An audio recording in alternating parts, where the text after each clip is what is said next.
Fils et du Saint-Esprit, ainsi soit-il.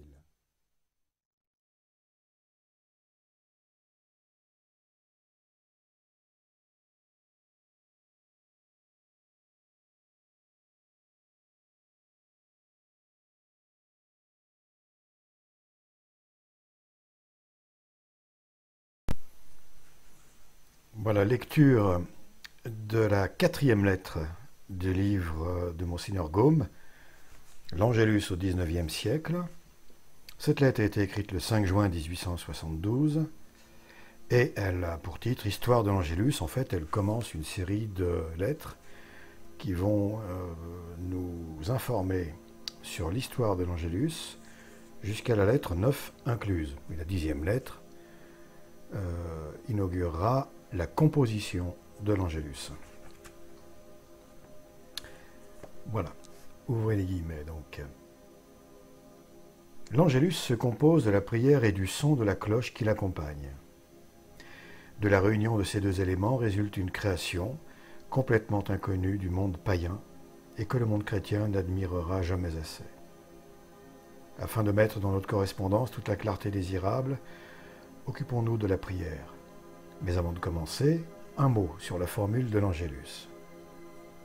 Né dans un pays où la pieuse pratique de l'Angélus est aussi universelle que l'habitude des prières du matin et du soir, tu seras peut-être étonné d'en trouver ici la formule complète. Tu supposes que chacun la connaît. Je voudrais à grand prix que ta supposition fût vraie. Malheureusement, il n'en est rien. Incalculable est le nombre des chrétiens du XIXe siècle qui ne savent pas le premier mot de cette vénérable prière, si religieusement récitée par nos ancêtres, surtout en France. Donc, l'Angélus est une prière instituée par l'Église pour honorer le mystère de l'incarnation du Fils de Dieu.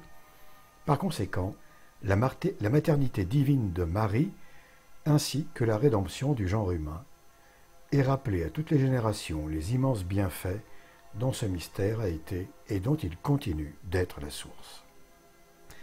On l'appelle Angélus parce qu'elle commence par ce mot. Elle se compose de 3 anciennes ou versets et de 3 Ave Maria, suivis d'un 4e verset, d'un réponse et d'une prière, dans laquelle on demande à Dieu sa grâce et le salut universel par les mérites de Jésus-Christ. Maintenant, si on te demande quelle est l'origine de l'Angélus et quelles sont les phases de développement qu'il a suivies pour arriver à sa forme actuelle, tu répondras. L'origine de l'Angélus, dans sa forme première, se perd dans la nuit des temps. Comme les architectes de nos merveilleuses cathédrales qui ont caché leur nom sous le voile de l'humilité, l'auteur de l'Angélus est inconnu. De cette admirable prière, il faut dire avec Tertullien, sa source est dans la tradition, l'usage la confirme et la foi la pratique.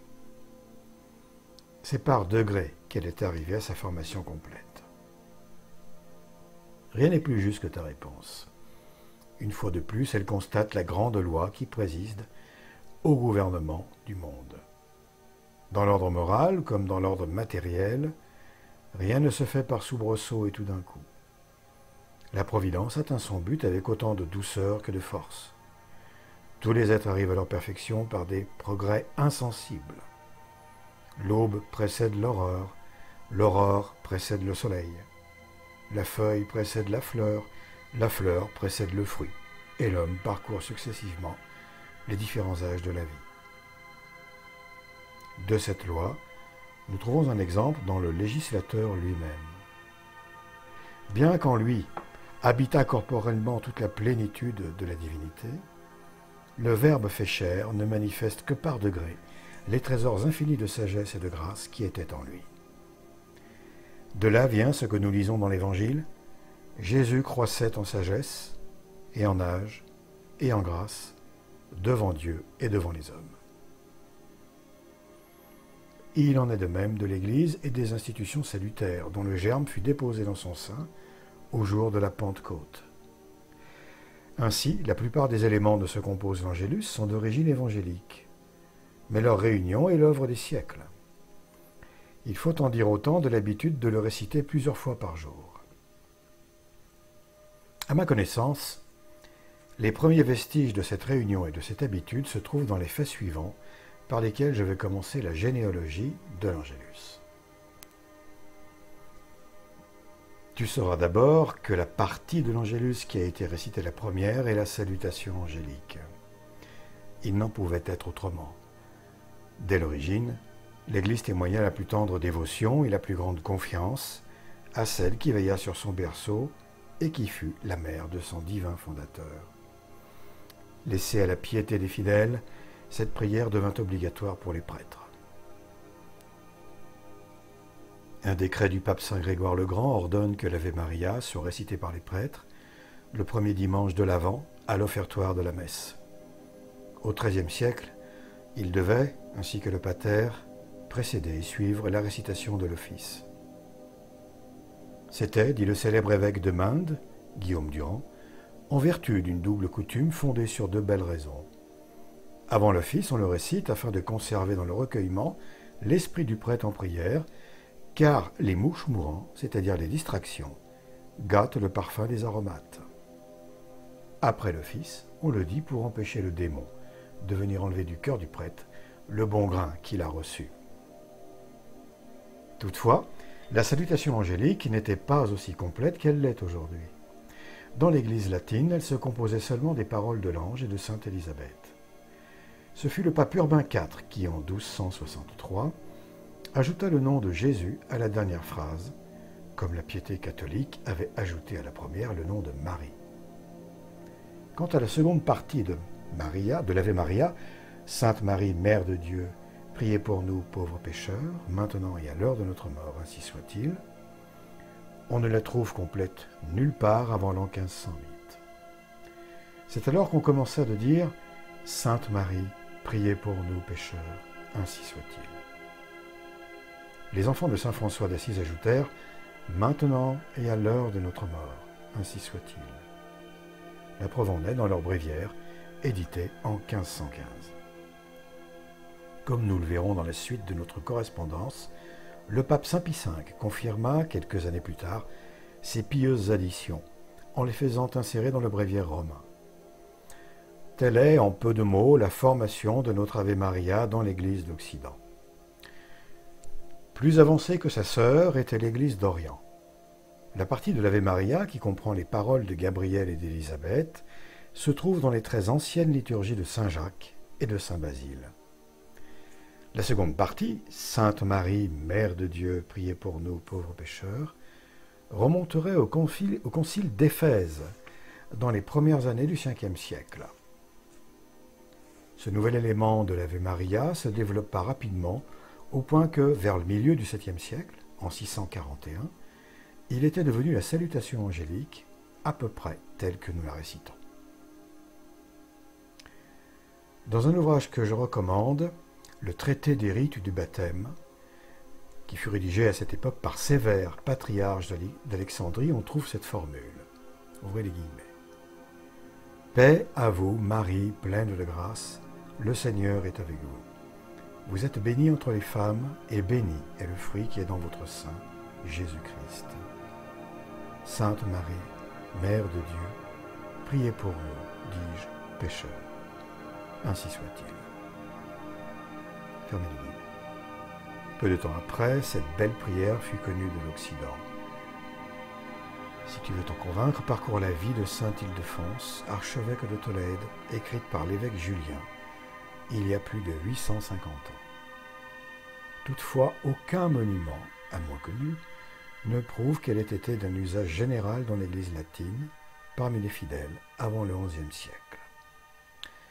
Mais, à partir de cette époque, elle devint populaire et fut, comme aujourd'hui, récitée au son de la cloche.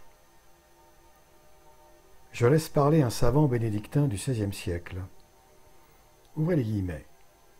Le son de la cloche qui a lieu le soir, le matin et à midi, et qui s'appelle l'Ave Maria, est une institution bénédictine. En 1090, le pape Urbain II, sachant qu'il était impossible que les prières d'un grand nombre ne soient pas exaucées, ordonna au concile de Clermont qu'à partir du premier jour où l'armée chrétienne se mettrait en campagne pour recouvrer la Terre Sainte, le soir et le matin, dans toutes les églises du monde chrétien, tant cathédrale qu'abbatiale, 3 coups de cloche appelacent les fidèles à la prière. Son intention était d'obtenir de Dieu, très bon et très grand, qu'à ce signal, il daigna par sa bonté rendre l'âme chrétienne victorieuse de ses ennemis.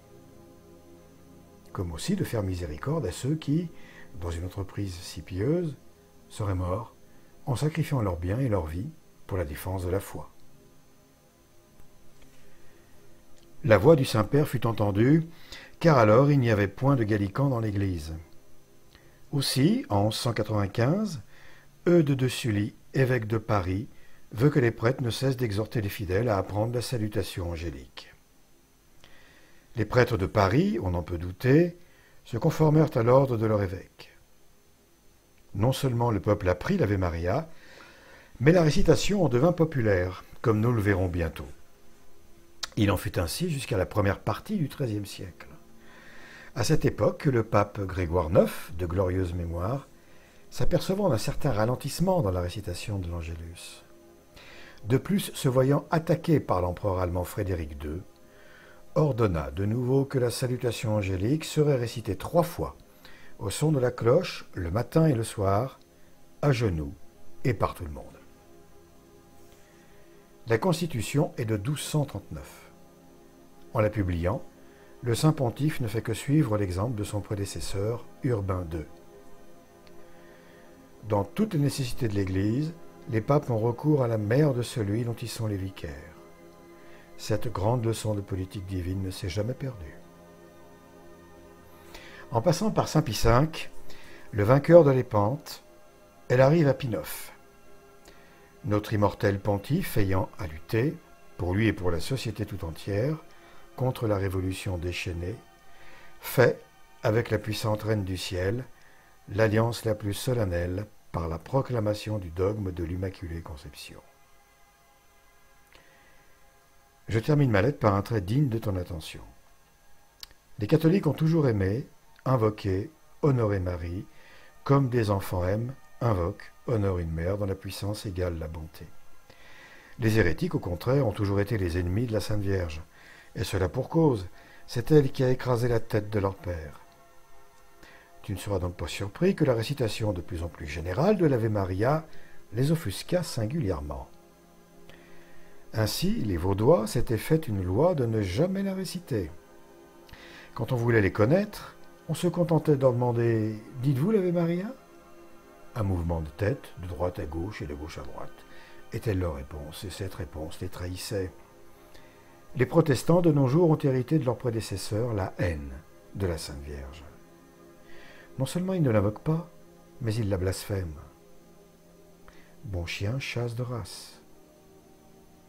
Nous verrons dans les lettres suivantes que, malgré l'opposition des sectaires, la récitation de l'Angélus prit rapidement, et pour toujours, possession du monde catholique. Fin de la 4e lettre.